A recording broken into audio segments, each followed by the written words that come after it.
Hello everyone, welcome back to the Inner Journey. I hope you had an amazing new year and after spending all the time on social media and places, let's jump to today's topic that is social media detox. It's much needed, trust me.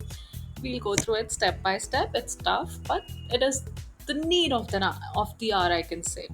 So, do you feel are you spending hours scrolling through your phone and still feeling drained?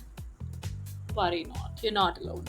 Sometimes all we need is social media detox to refresh and recharge. So in today's video, we'll share how you can do it and why do you need one in simple yet effective steps. So let's start with why. Why social media detox is essential.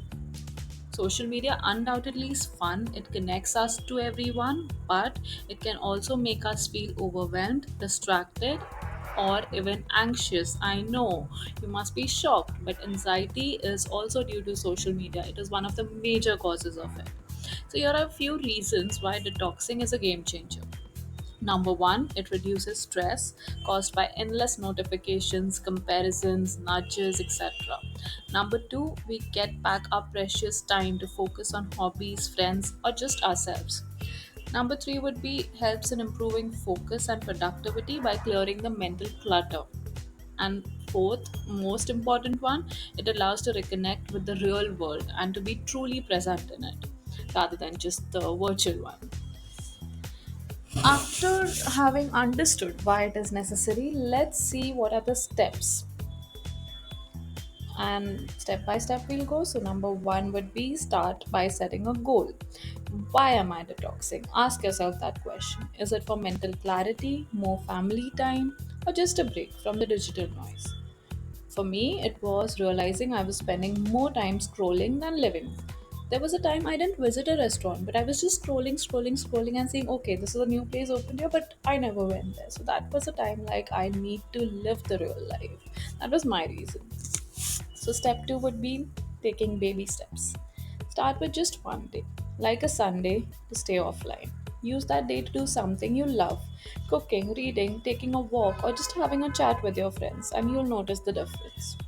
Step 3 would be turning off the notifications. This, trust me, is a game changer. No buzzing, no pings, no popping, just peace. You'll be surprised how much calmer you feel. Step 4 would be app limit time. Set it. Trust me, when your phone tells you you've hit your limit, you'll realize how much time you're spending. It's a gentle nudge to just step away. I did the same for Insta and it really works. Step 5 is a difficult one, but just delete some apps temporarily, the ones which are taking more of your time. For me, it was Insta and Facebook. So I removed that for a weekend and had the most peaceful, distraction free time with my friends. Step 6 would be replacing scrolling with something more fulfilling. We do enjoy scrolling, I know. So we need to rediscover something. Like for me, it was cooking and painting. This is a secret which I don't do nicely, but I like doing it, so I do it anyways.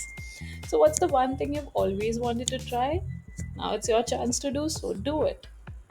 Step 7 would be tracking your progress. Write down how you feel each day during the detox. You'll start noticing improvements in your mood, energy, and focus level as well. Step 8 would be reintroducing social media mindfully and gradually. After detoxing, I did unfollow accounts that didn't bring me joy and followed the more inspiring ones. As in, there were some accounts where I just compared my life to them and I was like, why am I living such a boring life and they are living a wonderful life? So that was the time I felt, no. I need to reset my focus, use the social media more mindfully and intentionally, as it's all about balance. So remember one thing, detoxing isn't about quitting social media. It's about taking a step back, balancing and prioritizing what really matters. Whether it's a day, a week, a detox can make a world lot of difference. Just do it and let me know how do you feel. So this is it from my side, and if this video inspired you, make sure to like, share, and subscribe for more tips on living healthier, happier life. And tell me in the comments what's the first thing you do during your detox. And always remember, as I say, your inner journey shapes your outer world. See you soon. Bye.